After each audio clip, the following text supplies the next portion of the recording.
pense que vous devrez mettre les... Voilà, pour la traduction. Merci, cher Hillel Neuer. Mesdames et messieurs, je mesure le privilège et l'honneur de prononcer à mon tour le discours d'ouverture de votre 16e sommet de Genève pour les droits de l'homme.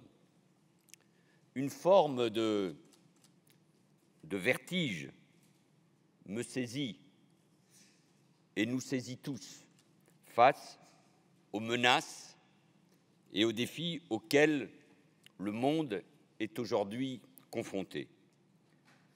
Pour le mesurer, il suffit de se dire que le réchauffement climatique ou une confrontation nucléaire, désormais agitée régulièrement par Vladimir Poutine, peuvent détruire la planète et l'humanité.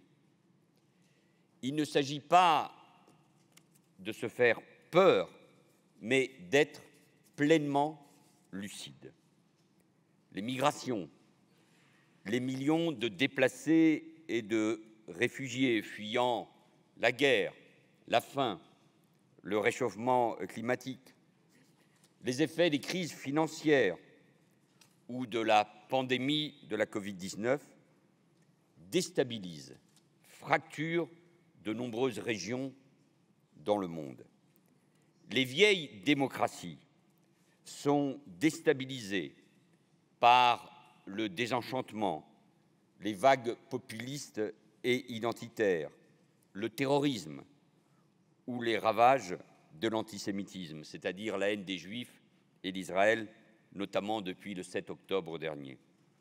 La guerre n'a jamais quitté le Proche-Orient ou l'Afrique, mais elle est de nouveau présente en Europe, en Ukraine, et elle peut s'étendre sur le continent qui se croyait à l'abri depuis 75 ans dans le confort et la douceur de la démocratie et de la paix. Nous sommes entrés incontestablement dans un monde âpre, plus dangereux et plus violent. La part tragique de l'histoire s'invite de nouveau. Et nous sommes très loin de la prédiction de Francis Fukuyama de 1990, après la chute du mur de Berlin, sur le triomphe progressif, croyait-il, du modèle de la démocratie libérale et de l'état de droit. Pire, ce modèle est ouvertement remis en cause par les dictatures, évidemment. Je pense en premier lieu par la Russie et par la Chine, mais aussi dans les démocraties, par les tenants de pouvoirs autoritaires et de ce qu'on appelle les démocraties illibérales.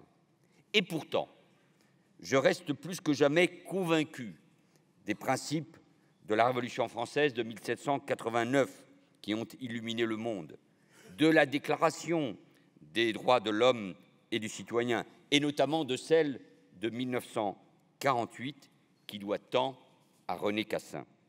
Ces principes devraient inspirer plus que jamais les Nations unies, notamment ici à Genève.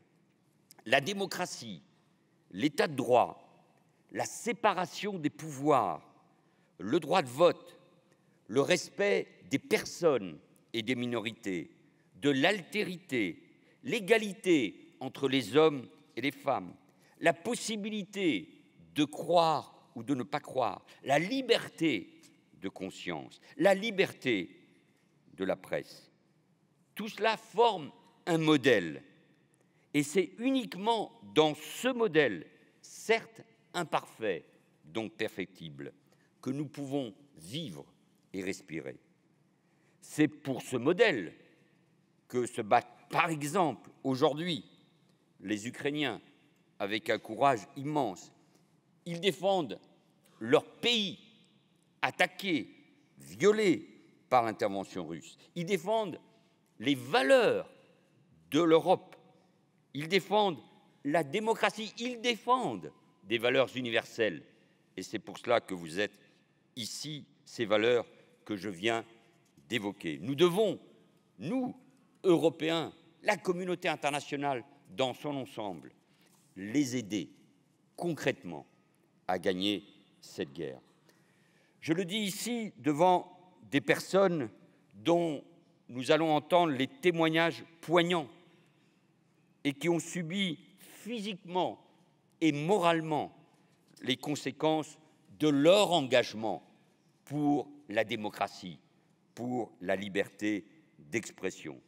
Je veux saluer leur combat, votre combat, la cause de ces dissidents courageux qui luttent contre la dictature, l'oppression, qui luttent pour la défense des droits de l'homme. Lors du dernier sommet, Evguenia Kara-Murza prononçait ce même discours d'ouverture. Son mari Vladimir est toujours dans une prison russe. Ce journaliste et cet écrivain qui vient de recevoir le fameux prix Pulitzer. Et c'est une manière de rappeler quel est son combat. Mais je n'oublie pas qu'Alexeï Navalny est mort dans les conditions que vous savez. Ce mot dissident que je viens de prononcer était au cœur de mon engagement politique il y a bien longtemps.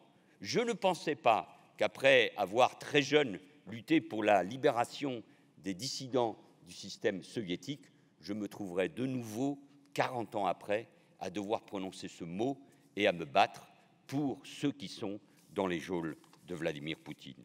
Cela démontre l'ampleur du combat qui est le nôtre face à la menace des dictatures comme la Chine, la Russie et l'Iran, alliés en plus sur la plupart des sujets qui concernent le monde pour remettre en cause l'ordre mondial et pour imposer le leur.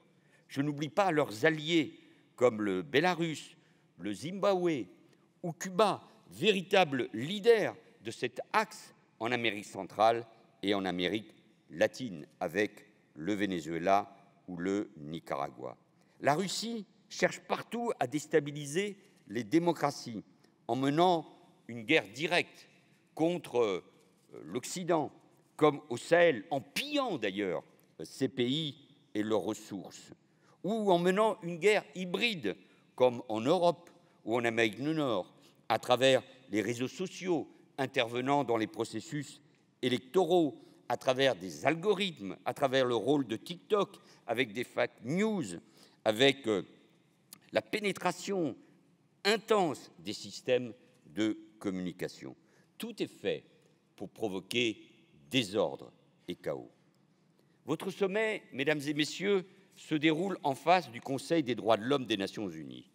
Malheureusement, 60% des membres de cet organisme sont des non-démocraties, si je puis dire, des dictatures, comme Cuba, le Qatar, la Chine, le Soudan, l'Érythrée, l'Algérie, le Soudan, le Vietnam, le Kazakhstan. La Russie et le Venezuela en ont souvent été membres par le passé. J'ai gouverné, je sais que c'est difficile, il faut toujours qu'il y ait des relations diplomatiques. Mais là, nous parlons de l'essentiel, c'est-à-dire des droits de l'homme, du respect des êtres humains. Comment s'étonner que ces pays cherchent à détricoter alors les principes de l'état de droit et de la démocratie, et ainsi de l'ordre international issu de la Deuxième Guerre mondiale? Comment s'étonner alors que ces pays cherchent à remettre en cause les droits de l'homme, les droits des femmes ou des personnes LGTBI? Ils portent, ces pays, un discours, une certaine vision de la société réactionnaire, conservatrice. Ils cherchent à imposer ces idées au reste du monde.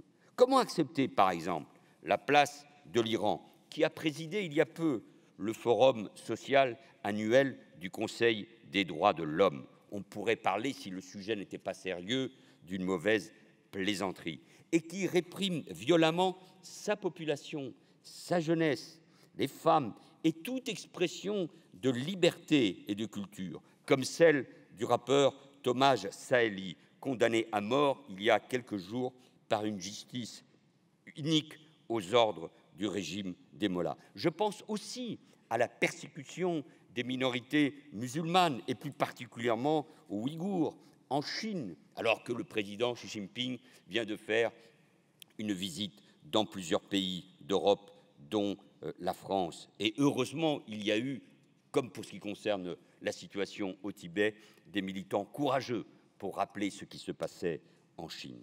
Les femmes, qui sont souvent les premières victimes de la répression et d'une véritable régression de leurs droits. Je pense au droit à l'avortement qui est mis en cause dans certains pays d'Europe ou en Amérique du Nord ou en Amérique du Sud. Je pense au viol de masse commis le 7 octobre en Israël, sans soulever d'ailleurs l'indignation de nombreux mouvements féministes. Je pense à la guerre et au viol qui continue au Congo, ou, cela vient d'être rappelé, à cette loi qui veut rétablir en Gambie la possibilité des mutilations génitales féminines, pourtant interdites depuis 2015. Regardez bien, ce sont toujours les femmes qui sont les premières victimes du discours et des actes des régimes totalitaires. Votre sommet, mesdames et messieurs, offre donc le visage de ce que les Nations unies, la communauté internationale, devraient être. Alors qu'elles font trop souvent la place trop belle aux dictatures et aux auteurs des crimes, vous mettez, vous, en lumière les victimes, leurs visages, les visages des acteurs, de ceux et de celles, nombreux sont ici, et je salue leur courage, qui incarnent comme de véritables héros la liberté, la démocratie, les droits de l'homme, la dignité des femmes. Celles et ceux qui se battent pour la démocratie. Et au fond, il s'agit d'un véritable combat, d'une véritable guerre, comme cela a pu être dit par le passé, de civilisation entre une certaine conception de l'humanité, la démocratie, face au régime totalitaire. Et les grands pays démocratiques, la communauté internationale, les Nations unies doivent agir, pas seulement par les discours et les mots, qui sont toujours évidemment plus faciles à une tribune comme celle-ci, mais qui doivent agir concrètement, en aidant l'Ukraine, en sanctionnant les régimes qui oppriment leur peuple. Je pense évidemment à l'Iran, en mettant en place des régimes de sanctions économiques et politiques. C'est à l'Europe, parce que je suis un Européen et que je crois à son modèle, notamment d'être en première ligne face à ce combat pour les droits de l'homme. Je vous souhaite à tous une belle session de travail. Je ne doute pas un seul instant que vos témoignages seront forts et seront importants pour tous ceux, ONG, étudiants, médias qui sont présents parmi vous et qui pourront répercuter ces combats, et qu'à partir de ce travail, les États pourront enfin agir. À tous, je vous souhaite force et courage.